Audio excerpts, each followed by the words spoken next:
আসসালামু আলাইকুম everyone, welcome back to my page. কেমন আছেন সবাই? আশা করি ভালো আছেন।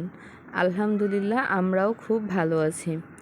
আজকে আপনাদের সাথে শেয়ার করব শোল মাছ দিয়ে শীতকালীন ফুলকপি দিয়ে মজার একটি রেসিপি। এই শীতে যারা এই রেসিপি মিস করবেন তারা আসলেই খুব বড় একটি মজার তরকারি মিস করবেন। আশা করি ভিডিওটি আপনাদের ভালো লাগবে। যদি ভালো লেগে থাকে তাহলে অবশ্যই আমার পেজটি ফলো দিয়ে রাখবেন। আমি এখানে 2টি শোল মাছ নিয়ে ভালো করে কেটে ধুয়ে নিব। ভালো করে ধুয়ে নিতে হবে এই মাছগুলো।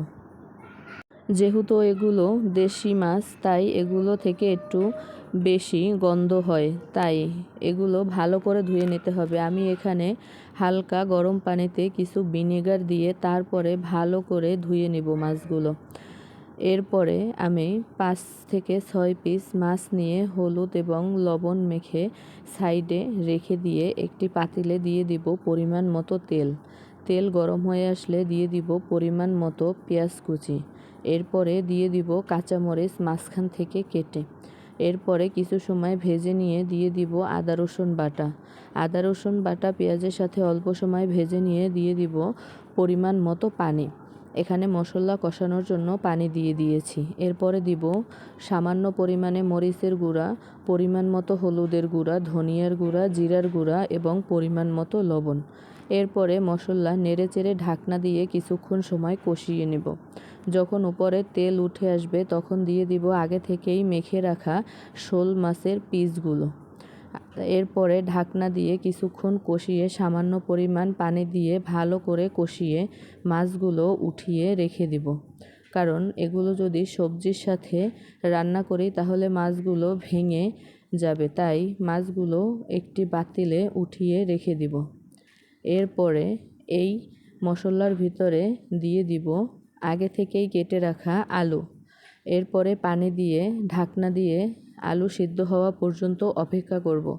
যখন আলু প্রায় সিদ্ধ হয়ে আসবে তখন দিয়ে দিব আগে থেকেই কেটে রাখা ফুলকপি। ফুলকপি যখন সিদ্ধ হয়ে আসবে তখন দিয়ে দিব উঠিয়ে রাখা মাছগুলো। মাছগুলো দিয়ে দিব টমেটো।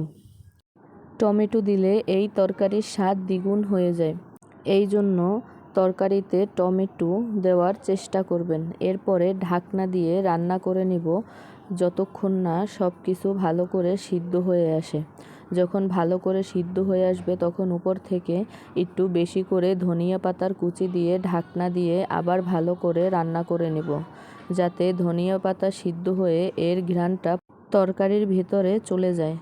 যখন পানি মাখো মাখো হয়ে আসবে তখন রেডি হয়ে যাবে মজাদার শোল মাছ দিয়ে ফুলকপি আলুর এই তরকারি। আশা করি ভিডিওটি আপনাদের ভালো লেগেছে। যদি ভালো লাগে তাহলে অবশ্যই কমেন্টে জানাবেন। ধন্যবাদ সবাইকে। আল্লাহ হাফেজ।